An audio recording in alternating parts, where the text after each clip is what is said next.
आम आज एमती खाद्य विषय देखा जोड़ा कि गोटे आत्मिक खाद्य विषय ईश्वर वाक्य आम मानू बुझाऊ अच्छी। आज तो शरीर खाद्य आज आम धाँ दपड़ होचु किंतु आत्मिक खाद्य विषय ईश्वर वाक्य कौन आम को शिक्षा दौची आम्भे मैंने गोटे खाद्य विषय से जो शब्द आम शुणुचु आज आम मैंने ध्यान देवा। जोहन 4 पर्व तार 31 रु 37 पर्यंत हे गुरु भजन करवा हुंतु क्या कहते शिष्य माने यीशु ख्रीष्ट को भजन करने विषय कहते।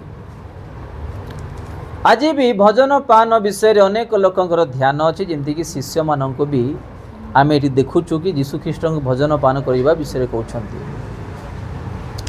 तो आम्भे माने आज केमिति आम्भे माने ए जगत रे थाई परिवार रे थाई आज गोटे शरीर भजन किंबा आत्मिक भजन विषय आज आम्भे माने ध्यान दौचु आम टिके चिंता करबा। जे माने शरीर विषय रे ध्यान देबे से माने कदापि ईश्वर राज्य रे प्रवेश करि परिबे नाही। एठी भी शिष्य माने तांको पाखरे अछंती आश्चर्य कर्म देखुछंती सेवा कार्य करूछंती अनेक विषय जीवन रे चक्षुर अनुभव करूछंती हेले भी माने परिश्रम करी थकी जाई गोटे विषय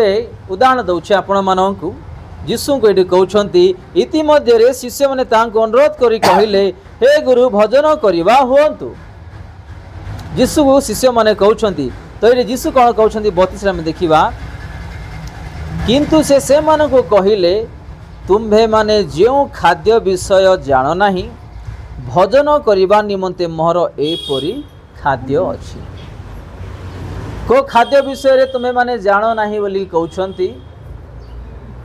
ईश्वर आत्मिक विषय से कहते। आज शारीरिक आम अनेक धाँ दपड़ होचु जिते भी परिश्रम कले भी आम मान को नियंट होची किंतु यहाँ जगत रे रही गोटे दिन आमे माने कौन सी उपकार किंबा लाभ पाई परिबा नाही। देख शिष्य माने ही गोटे भजन विषय चिंता कर यीशु को कहते आम्भे माने केते जागृत रे केते सतर्क रे ईश्वर राज्य निमंते आत्मिक निमंते बढ़िबा पय आमे चेष्टा करिबा एहा आमे माने प्रत्येक विश्वासी माने जानिबा पय चेष्टा करू। आज भी अनेक परिवार रे आज आमे माने भजन पान केमती करिबा केमती बंचिबा कौन केमती करिबा ए विषय आज आमे माने खोजी बुलुअछु। एठी भी शिष्य माने भजन पान करने विषय कहते किंतु यीशु ये कहते 32 किंतु से मन कहले तुम्हें माने जो खाद्य विषय जान नहीं माने को खाद्य विषय जान नहीं बोली कहते। एठी शारीरिक खाद्य विषय शिष्य माने कहते यीशु ये से मन कहते कि तुम्हें खाद्य विषय जान नहीं बोली को खाद्य विषय जान नहीं बोली कहते। आम टिके ध्यान देबा भजन करने निमंते मोहर एपरी खाद्य अच्छी तेणु शिष्य माने परस्पर कहवा को लगिले कहीं खाद्य आनी देछंती परा जिसे मन कहले मोहर प्रेरणकर्ता इच्छा साधन करिबा और ताहांकर कार्य समाप्त करिबा एहा ही मोहर खाद्य। दुईटा विषय ईश्वरंकर इच्छा साधन करिबा आ कौन लिखा अछि जिसे मन कहले मोर प्रेरणकर्ता इच्छा को साधन करिबा एवं तांकरी कार्य समाप्त करिबा एटा ही तांकरी खाद्य बोली आम देखुचु। ईश्वरंकर इच्छा माने कौन कि आमे माने परिवर्तन जीवन काटिबा आत्मिक जीवन काटिबा संसार विषय नहीं से इच्छा करुछंती पाप रे अभ्यास रे जेमती कि आमे न पड़ी जिबा दूर रहिबा प्रत्येक दिन आम जी वाक्य जीवन काटिबा प्रार्थना रे जीवन काटिबा एटा से चाहूँ एटा ही ईश्वरंकर इच्छा। गोटे माँ बापा केबे भी चाहिए नहीं कि मो पिला माने मो ठारू दूर हो जाए केबे भी को माँ बापा चाहिए ना से माने केते भी दुष्ट माँ बापा हुंतु किंबा पिला माने भी दुष्ट हो जातु माँ बापा माने एटा चाहिए कि पिला माने आमर कथारे से माने जेमती कि चलिबे आम ठारे लागी रहिबे एटा ही को माँ बापा चाहिए बाहा हेला परे भी बुढ़ा बुढ़ी हो गले भी माँ बापा माने एटा ही चाहिए जे मोर पुओ बो नाती नातुणी मो सहित रहिबे। तो गोटे माटी मनीष एति आम आलोचना करुचु तो आमर पिता कहीं चाहिए जे आमे माने तांको ठारू दूर हो जावा आमे विनष्ट हो जावा तांकर इच्छा माने कौन आमे तांको ठारू संपर्क रखी प्रत्येक दिन प्रार्थना रे आत्मिकता रे जीवन यापन काटिबा शिक्षा करूछन आउ इठी लिखा अछि कि ताहांकर कार्य समाप्त करिबा एहा ही मोर खाद्य ताहांकरी कार्य माने कौन आंभ मानकु प्रभु ए जगत को पठै छथि आंभ मानकु जगत को पठै छथि आमे मृत्यु पूर्वरु आमे तांको ठारे केमति जीवन काटिबा किछि आत्मा प्रभु को राज्य घेनि नि जिबा सेटा होछि कार्य आमर आत्मिक जीवन केमति तांको रास्ता रे चले कि नि जिबा आमर परिवार को प्रभु को रास्ता रे केमति कढ़ाई कि नि जिबा आमे पवित्र जिमती कि तांकरी दृष्टि रे गमनागमन करिबा एटा ही तांकरी कार्य आमे एठु को आसीछु गोटे कुणिया परी ए जगत को आज नले काली कि आमे गोटे दिन चली जिबा जगत छाड़ी कि जेते बेले जगत छाड़ी कि आमे जिबा यीशु पाख को आम मन को पचारिबे मु जगत रे एते वर्ष आपण को रखिथिली आपण कौन कले केमिति जीवन काटिले केते आत्मा नहीं आसिले मोर केते वाक्य मोर नाम केते लोकन को आपण माने प्रचार कले मोर विषय रे जणाइले एटा भी यीशु ख्रीष्ट पचारिबे एबे एग्जांपल बापा कौन कला पुओं को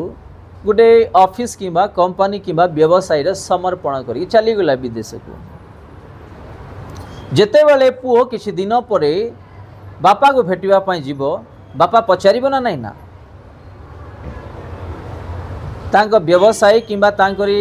दुकान किंबा तांकरी जहाँ भी ऑफिस जहाँ भी देइछंती पचारिबे ना नहीं ना केमिति लाभ पाइलु कौन केमिति चलीछि पचारिबे निहाती तो आमर यीशु ख्रीष्ट भी जो यीशु ख्रीष्ट आम पाप पई से बळी हे गले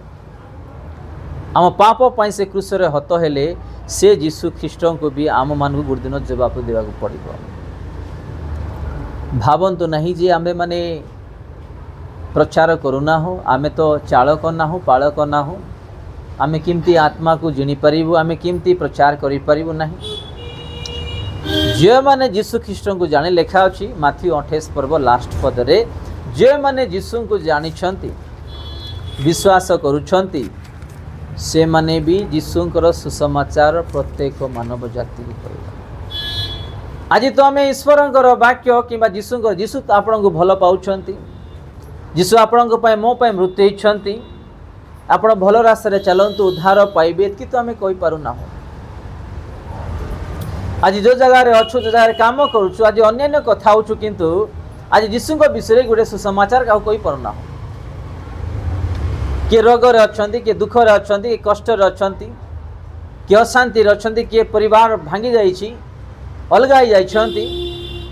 आमे यदि यीशुंकर प्रचार न करिबा के करिबे एटा प्रत्येक विश्वासी मानकर दायित्व एवं कर्तव्य जदि आमे न करिबा ताहले आमे किछि भी नाही आमे गोटे कुणिया सदृश आसी अछि जगत को आमे किछि भी घिनि नै जाय परिबा नाही आज अनेक लोक अछंती जगत रे कि यीशु को जानी छंती किंतु विश्वास करनांती कोन पाए कारण अनेक लोक कहंती कि ख्रीस्टियन लोक माने धर्मांतरण करदेवे पैसा दे दौरान चाउल दे दौरान किंतु सत्य से मैंने जानी ना तो आम मैंने सेमती लोक मान सत्य कही प्रभु दिग को नहीं आसबार आम कर्तव्य आम गोटे आलोचना करुचु माने शैतान 5टा आलोचना करिवो